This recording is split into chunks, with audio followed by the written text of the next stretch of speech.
Halo, selamat datang di channel Mayer Partnership dengan saya Edwin Mayer. Ini adalah seri keempat dari video-video saya yang membahas tentang bagaimana cara menganalisa fundamental investasi saham.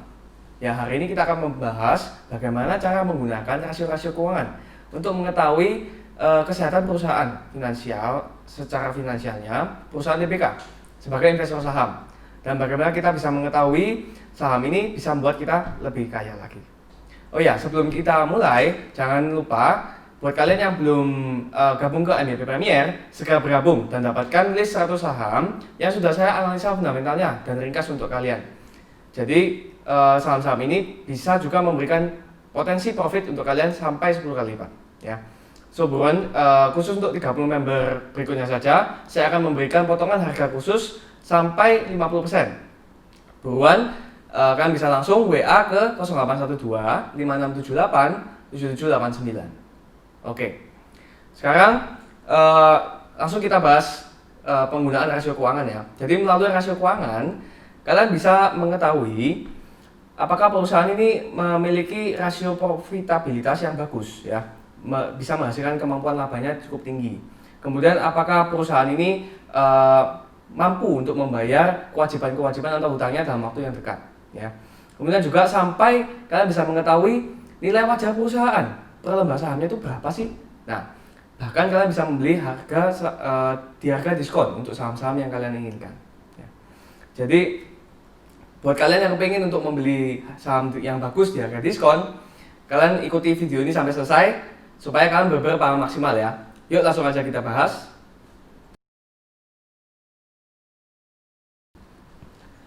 Oke, jadi rasio keuangan itu ada 3 kategori ya. Yang pertama adalah rasio laba. Untuk rasio laba, yang kedua itu adalah rasio valuasi ya, atau nilai wajar saham. Dan terakhir ada rasio likuiditas atau kemampuan perusahaan dalam membayar hutangnya.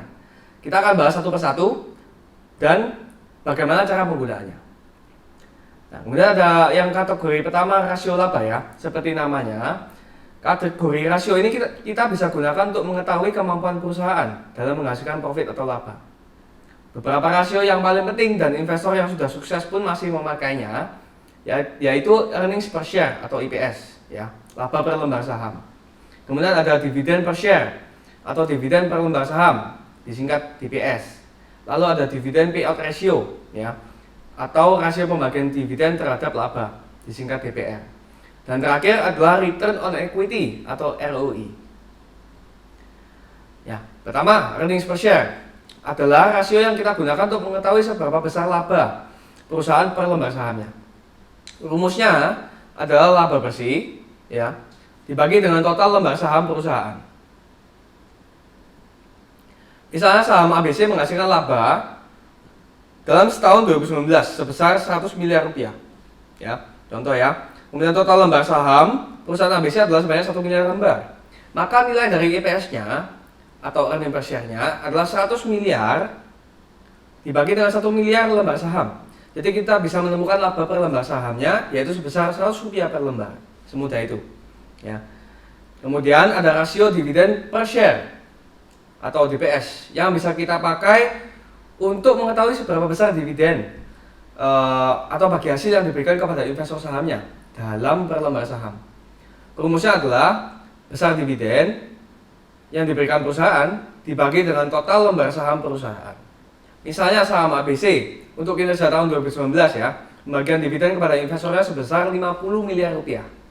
Sedangkan total lembar saham perusahaan ABC adalah 1 miliar lembar. Maka nilai dari DPS-nya adalah 50 miliar dibagi dengan 1 miliar lembar saham, yaitu 50 rupiah per lembar sahamnya. Oke. Nah, sekarang setelah kita mengetahui rasio EPS dan DPS, kita bisa menghitung dividen payout ratio atau DPR. Untuk menghitung seberapa besar bagi hasil atau dividen dibanding laba usaha yang diberikan ke investor. Rumusnya adalah dividen per share dibagi dengan earnings per share. Seperti contoh saham ABC tadi ya, yang memiliki EPS atau earnings per share di atas untuk di tahun 2019 sebesar 100 rupiah per lembar dan membagikan dividen sebesar 50 rupiah per lembar. Jadi kita bisa menemukan DPR saham ABC untuk 2019 yaitu Rp50 dibagi dengan dividen dibagi dengan labanya yaitu Rp100, yaitu 50% jadi DPR-nya ya. Artinya perusahaan membagikan laba sebesar 50% dalam bentuk dividen ke pemegang saham ABC. Sisa 50%-nya laba ditahan dan digunakan untuk memperbesar modal kerja di tahun depan. Semakin tinggi persentase DPR, berarti perusahaan semakin besar membagikan hasil dari labanya kepada investor dalam bentuk dividen. Tergantung selera juga ya. Kalau kalian mencari saham yang rajin dan banyak membagikan dividen, rasio ini bisa sangat membantu kalian mengetahui berapa banyak dividen yang bisa kalian dapat dari saham tersebut. Jika kalian mau mencari saham yang rajin bagi dividen dan punya dividen yang besar, kalian bisa klik link ke video saya yang ada di atas kanan layar kalian ya, atau langsung join MVP Premier dan dapatkan list saham yang memberikan dividen yield di atas 20% per tahun. Selanjutnya ada rasio return on equity atau perbandingan laba terhadap modal ekuitas usaha. Ekuitas adalah nilai kekayaan bersih perusahaan, yaitu jumlah total aset dikurangi dengan hutang. Ya. Gunanya ROI ini adalah untuk mengetahui seberapa efisien perusahaan dalam menghasilkan laba dibandingkan dengan modal usahanya. Rumus ROI adalah laba bersih dibagi dengan ekuitas. Ya. Jadi jika saham ABC memiliki laba sebesar Rp100 miliar dan ekuitasnya atau nilai kekayaan bersihnya itu Rp500 miliar, ya. Berarti ROI-nya adalah 100 miliar dibagi dengan 500 miliar. Yaitu kita menemukan angkanya 20% persentasenya. Artinya saham ABC bisa memberikan return atau pertumbuhan modal sebesar 20% per tahun. Oke, sekarang kita pindah ke kategori rasio keuangan yang kedua, ya. Rasio yang paling sering saya gunakan juga untuk mencari saham yang diskon, seperti yaitu untuk rasio valuasi. Seperti namanya juga, rasio ini digunakan untuk mengetahui nilai wajar perusahaan dan membandingkan perusahaan dengan nilai wajarnya dan harga pasar saat ini dengan nilai wajarnya. Beberapa rasio yang sering dipakai dalam kategori valuasi adalah price to earnings ratio atau harga dibanding laba, disingkat PER, kemudian book value atau nilai buku, disingkat BV, kemudian price to book value atau harga dibandingkan book value-nya, disingkat PBV. Dan yang terakhir adalah dividend yield atau tingkat bunga dividen dengan harga per lembar saham saat ini.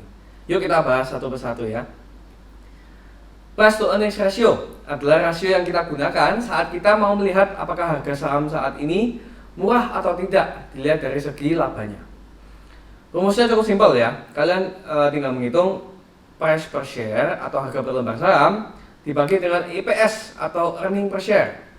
Jika perusahaan menghasilkan laba, contohnya ya Rp100 per lembar atau EPS-nya 100 ya. Sedangkan harga saat ini yaitu Rp1.000 per lembar sahamnya. Maka PER-nya adalah Rp1.000 harganya ini dibagi dengan Rp100 laba per lembar sahamnya, yaitu PER-nya 10 kali ya. Artinya, misal perusahaan terus mencetak laba yang sama terus selama 10 tahun. Perusahaan bisa menghasilkan laba totalnya 100% dari modal kita. Ya, selama 10 tahun ya. Jadi modal kita yang semuanya Rp1.000 per lembar ditambah Rp1.000 per lembar laba total selama 10 tahun. Kita bisa profit 100% secara nilai lembar sahamnya. Nah, kemudian ada rasio book value atau nilai buku. Ya, kita gunakan book value untuk menghitung nilai wajar sebuah perusahaan. Data yang digunakan adalah total ekuitas dibagi dengan total lembar saham yang beredar. Total lembar saham perusahaan. Semisal saham ABC memiliki ekuitas sebesar Rp500 miliar dengan total lembar sahamnya adalah 1 miliar lembar, maka nilai book value-nya adalah 500 miliar ekuitas dibagi dengan 1 miliar lembar saham. Jadi book value atau nilai wajar saham ABC sebesar Rp500 per lembarnya. Ya, jadi cukup mudah sebenarnya untuk menghitung nilai wajar dari sebuah saham melalui book value. Nah, masih berhubungan dengan book value ya. Ada rasio price to book value atau PBV. Untuk memudahkan kita menilai dan membandingkan harga per lembar saat ini di pasar saham dengan book value atau nilai wajarnya.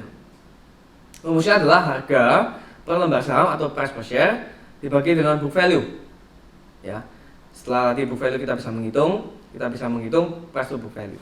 Jika saham ABC saat ini dijual dengan harga per lembarnya di pasar saham sebesar Rp1.000 per lembar, sedangkan book value-nya adalah Rp500 per lembar, maka nilai PBV dari saham ABC adalah Rp1.000 harga dibagi dengan Rp500 book value, yaitu ketemu PBV-nya adalah 2 kali lipat ya. Artinya harga pasar saat ini dijual 2 kali lipat lebih mahal dari nilai wajarnya saham ABC. Kalau PBV sama dengan 1 kali, artinya harga per lembar saham ABC di pasar saham saat ini sama dengan nilai wajar perusahaannya.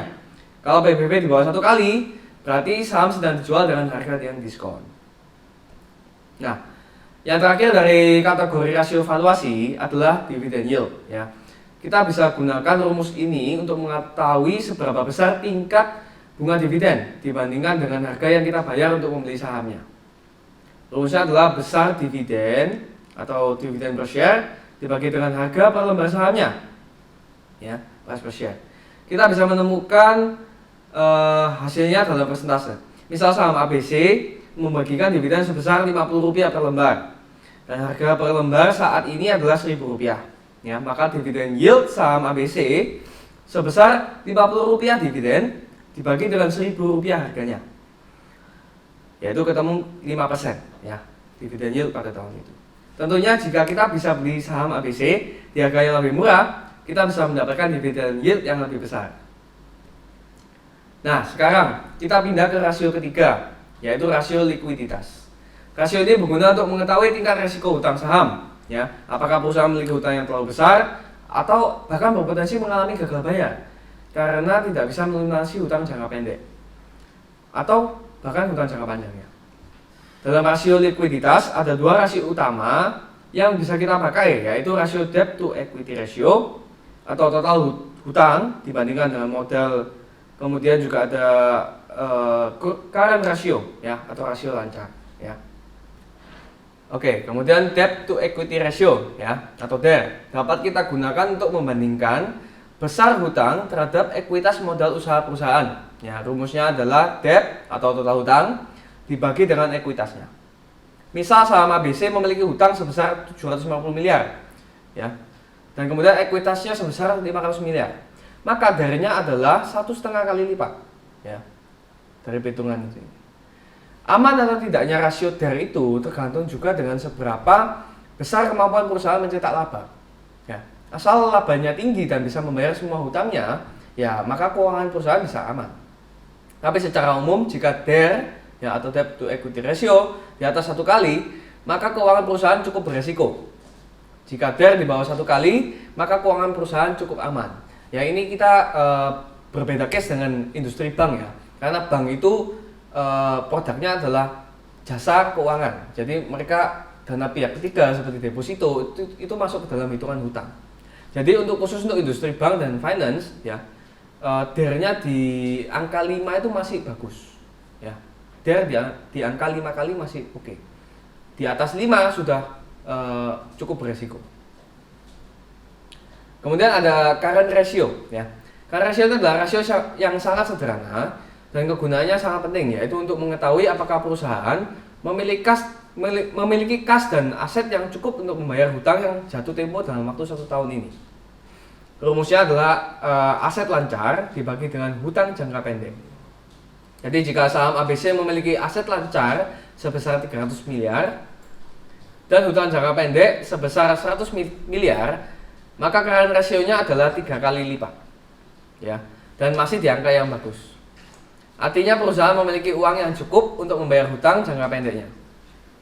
Hati-hati jika ada saham yang current rasionya di bawah 1 kali ya, karena saham tersebut berpotensi gagal bayar dalam jangka pendek. Untuk tutorial mencari datanya, kalian bisa cek video saya sebelum ini yang membahas cara membaca laporan neraca keuangan. Kalian bisa klik link nanti setelah di akhir video ini di sebelah kanan atas layar kalian ya. Oke, sampai sini kalian tidak perlu bingung. Rangkuman dari pembelajaran kali ini adalah ada 3 rasio utama yang bisa kalian pakai untuk membantu dalam membuat keputusan investasi saham. Yang pertama adalah rasio laba, meliputi earnings per share, dividend per share, dividend payout ratio, dan return on equity. Kedua, yaitu rasio valuasi ya. Untuk menghitung nilai wajar perusahaan dan membandingkan dengan harga saat ini, murah atau tidaknya.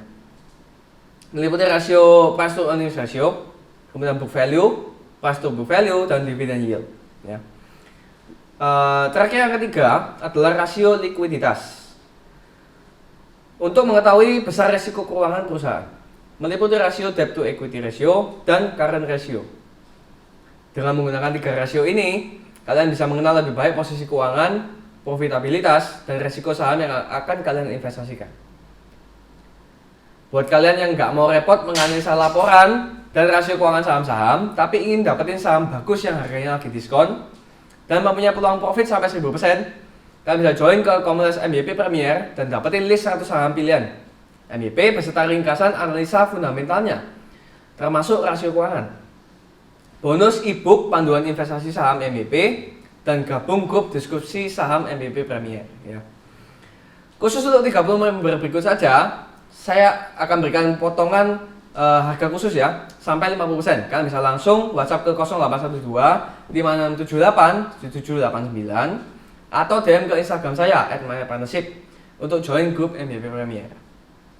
Pastikan juga kalian menonton video-video yang sebelumnya ini ya, karena yang membahas bagaimana cara membaca analisa laporan keuangan perusahaan. Karena ilmu supaya lebih lengkap, kalian bisa menonton video-video saya yang sebelumnya. Kalian bisa cek video saya tersebut di link kanan atas layar kalian, atau link ada di deskripsi video ini ya. Nantikan juga video-video saya berikutnya yang membahas bagaimana cara mencari saham yang bagus yang bisa memberikan dividend yield di atas 10% per tahunnya. Oke, jika kalian suka pembahasan yang saya share di video ini, jangan lupa untuk like dan subscribe ke channel saya supaya kalian dapatkan video-video saya yang berikutnya, dan juga supaya saya juga tetap semangat membuat konten edukasi untuk kalian ya. Dan jangan lupa share ke teman-teman kalian yang membutuhkan ilmu untuk investasi saham juga ya. See you in my next video. Thanks for watching.